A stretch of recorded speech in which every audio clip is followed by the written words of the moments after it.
खुशकिस्मत हैं, हम मुसलमान खुशकिस्मत हैं कि हम लोग भारत में हैं। अब सोचिए हम ईरान में होते तो हमारा क्या हाल होता। कुछ नहीं होता, ईरान में तो संजय बहुत राणा अच्छा जी भी है, जवाब दे रहे हैं। हाँ। घुटनों पर बहुत अच्छा है, ईरान में तो बहुत अच्छा है, लेकिन अब्बा निपट गए।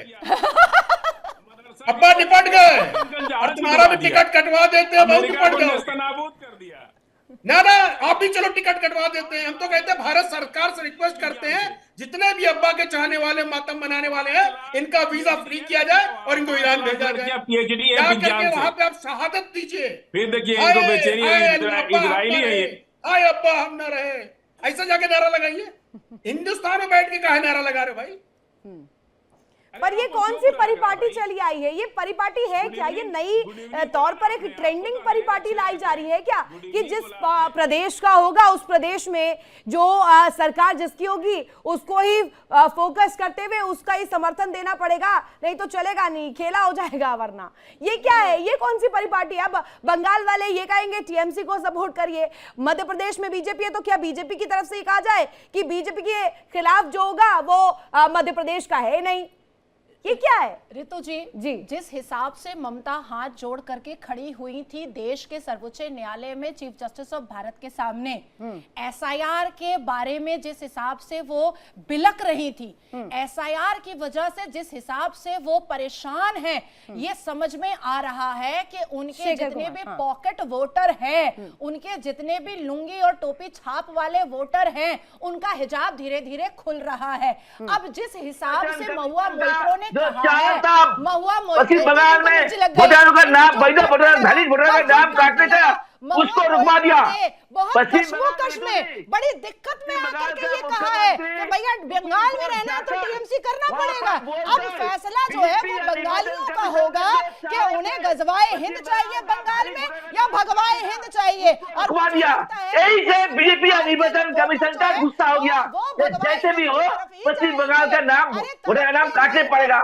इसलिए पश्चिम बंगाल का बदनाम करने का काम बीजेपी वालों कर रहा है। बिखर गई इस बार, आप लिख लो, बिखर गई वो। Please come in this discussion now. ये जो हम देख रहे हैं ये सीधे सीधे कहीं से एक नारा आता है 15 मिनट के लिए पुलिस हटा लीजिए, उसके बाद देखिए, और अभी तो ये 1 सेकंड बोल दिया है। ये जो वायरल वीडियो सामने आया है, जो दावा उसमें हुआ है, और ये बाकायदे अब सोशल मीडिया पर इस वक्त हेडलाइंस है। ममता बनर्जी जो वो कहते हुए नजर आई है कि 1 सेकंड मात्र, समझ रही हैं आप? बिल्कुल, उन्होंने बताने की कोशिश की है और चेताया है और धमकी भी दी है कि भाई अगर वोट नहीं दिया तुमने तो तुम्हारा क्या हश्र होगा। तो मैं बार बार, हम लोग इस पे डिस्कशन करते रहे हैं कि पश्चिम बंगाल एक अलग नीति पे जा रहा है। कहीं ना कहीं पश्चिम बंगाल को पूरे देश से अलग करने की जो इनकी नीति है, जो इनकी सोच है, वो बार बार उजागर होके आती रहती है। ममता बनर्जी ने तो ये धमकी दी है। अब बंगाल के लोगों को इस पे समझना होगा कि पश्चिम बंगाल की जो गरिमा है, जो सोनार बांग्ला है, उसकी गरिमा है, वो इनके हाथों में कैसे सुरक्षित रहेगी। जो बंगाल का मानस केवल उसको वोट देने ना देने की वजह से सुरक्षित नहीं रह पा रहा है। अगर वोट नहीं देगा तो बंगाल का इंसान जो है, बंगाल का जो बंगाली है, बंगाल का जो हिंदू है, बंगाल का जो वोटर है, वो सुरक्षित नहीं है। तो इसका मतलब ये बताता है कि ममता बनर्जी ने ये बता दिया है कि अगर यहाँ रहना है तो टीएमसी को वोट दो, वरना बंगाल छोड़ के चले जाओ। और आप लोग कोशिश कर रहे हैं बंगाल जीतने का, लेकिन बंगाल आप लोग जीत नहीं पाएंगे, क्योंकि बंगाल का हर पार्टी है जिसके मेयर ने कोलकाता के एक हिस्से को जो है वो मिनी पाकिस्तान भी कहा था। ये तो वो पार्टी है जिसके एक विधायक ने ये भी कहा था स्कैम को लेकर है ना। विश्वजीत जी, आप इतना क्यों तिलमिला रहे हैं? मिर्ची क्यों लग रही है? वो कोई पॉइंट रख रही है, उसमें भी आपको प्रॉब्लम हो जा रही है। नाजिया जी कुछ कह रही है, फिर आप तिलमिला जा रहे हैं। स्टैंप लगा दीजिए फिर, जो महुआ मोइत्रा ने कहा है वो सही है, लगा दीजिए ठप्पा उस बात पर, या मत लगाइए, दरकिनार कर दीजिए, उन्हें साइड कर दीजिए।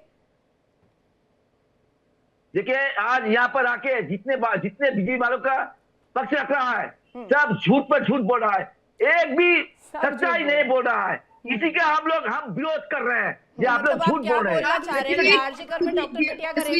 क्या आपके विधायक ने नहीं कहा था कि हिंदुओं को भागीरथ में काट के फेंक दिया जाएगा? क्या नहीं कहा? क्या मुर्शिदाबाद में हिंदुओं के घर चुन चुन के नहीं जलाए गए थे? क्या आपका डेलीगेशन कश्मीर गया था लेकिन मुर्शिदाबाद नहीं पहुंचा था?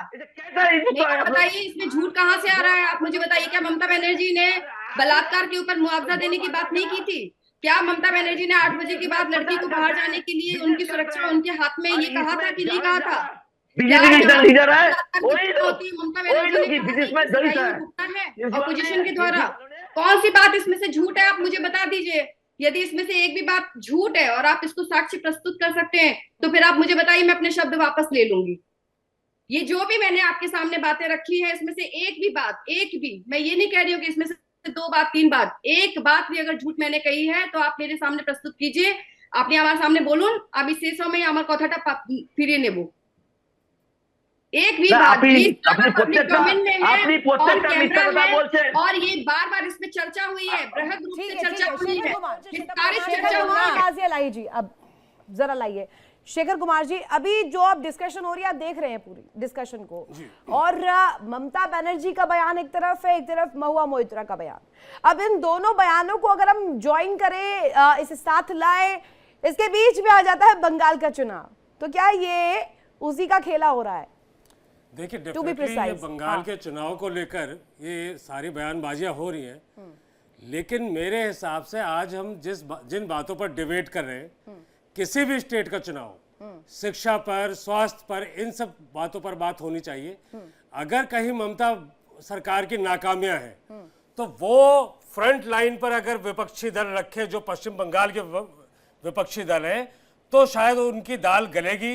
अदरवाइज मुझे ये लगता है कि मौजूदा सिनेरियो में जो ईडी की वहां पर रेड पड़ी, जिस हिसाब से उनके पॉलिटिकल स्ट्रेटेजिस्ट के डॉक्यूमेंट लिए जा रहे थे, उनका लैपटॉप लिए जा रहा था, मोबाइल लिए जा रहा था, वो कहीं ना कहीं ये शो करता है कि भाजपा वहां हताशा में है। ईडी वाला क्या है? नहीं, अभी तो माधवी जी ने जो पॉइंटर्स रखे उस पर जवाब दे देते। नाज़िया लाई जी, हाँ, मैं इन्हीं के सवाल पर जवाब दे देती हूँ। आप लीगल प्रोसेस और प्रोसीजर को, इन्वेस्टिगेशन को और इंटेरोगेशन को नहीं मानते हैं, आप सीजर लिस्ट को नहीं मानते हैं, आप एक इन्वेस्टिगेशन डिपार्टमेंट के रेड और डिटेन को क्या नहीं मानते हैं, तो फिर इसका मतलब है कि आप देश के संविधान और देश के कानून को भी नहीं मानते हैं। सवाल ये होना चाहिए था आपका, एक अच्छे व्यक्ति, एक अच्छे भारत के नागरिक के हिसाब से सवाल ये होना चाहिए था कि एक प्राइवेट कंपनी में जब ईडी रेड करने के लिए गई तो एक राज्य की मुख्यमंत्री को अपने मुख्यमंत्री वाले सिक्योरिटी के साथ उस प्राइवेट कंपनी में जाने की जरूरत क्या थी?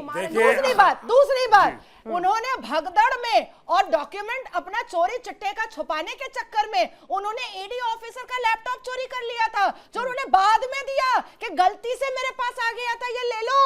अब सोचिए कि कैसी मुख्यमंत्री है ये। देखिए, ईडी की जो 2 संवैधानिक पदों पर बैठे हुए हेमंत सोरेन, उनका क्या हुआ? क्या एक उस व्यक्ति की गिरफ्तारी ठीक मानी कोर्ट ने? अरविंद केजरीवाल, उसमें क्या हुआ? क्या कोर्ट ने ठीक माना? तो ईडी को लेकर सुप्रीम कोर्ट बार-बार उसे मल्टीपल केसेस, पुलिस का काम होता है, सुरक्षा एजेंसी का काम होता है, ईडी और सीबीआई का काम होता है डिकोड करने का, और जब वो लीगल प्रोसेस में होता है then nobody can intervene, nobody can interrupt. इतना तो कम से कम नॉर्मल बच्चा भी जान सकता है देश के कानून के बारे में। ममता बहन, अब शारदा नारदा रोजवेली के बारे में बताइए तो, जरा तोलाबाजी के बारे में बताइए तो, जरा इलीगल कंस्ट्रक्शन के बारे में बताइए तो। मेरा 11 पिटीशन था इलीगल कंस्ट्रक्शन के खिलाफ, यही माननीय कलकत्ता हाई कोर्ट में, और पोर्ट एरिया में ममता बनर्जी को बिल्डिंगें तोड़नी पड़ी, नहीं बैकफुट ले पाई वो। नहीं, ये तो बहुत काबिले तारीफ बात है कि अगर आप कोर्ट जा रही हैं और वहां से आपको रिलीफ मिल रहा है, बिल्कुल, तो बिल्कुल सिर्फ कलकत्ता हाई कोर्ट है जिसकी वजह से पश्चिम बंगाल बचा हुआ है, नहीं तो ममता बनर्जी ने कसम खा लिया है कि वो इस्लाम मानेंगी, वो संविधान नहीं मानेंगी, ये ममता बनर्जी ने कसम खाया हुआ है।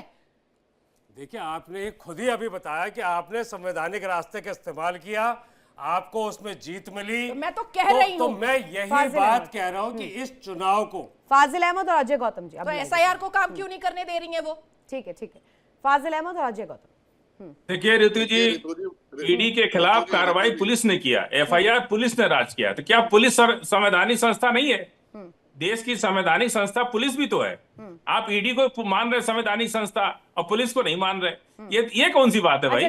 पुलिस भी तो सरकारी संस्था है। अगर वो एफआईआर कर रही है, मैं छोटी सी बात कहना चाहता हूँ, ज्यादा नहीं कहूंगा।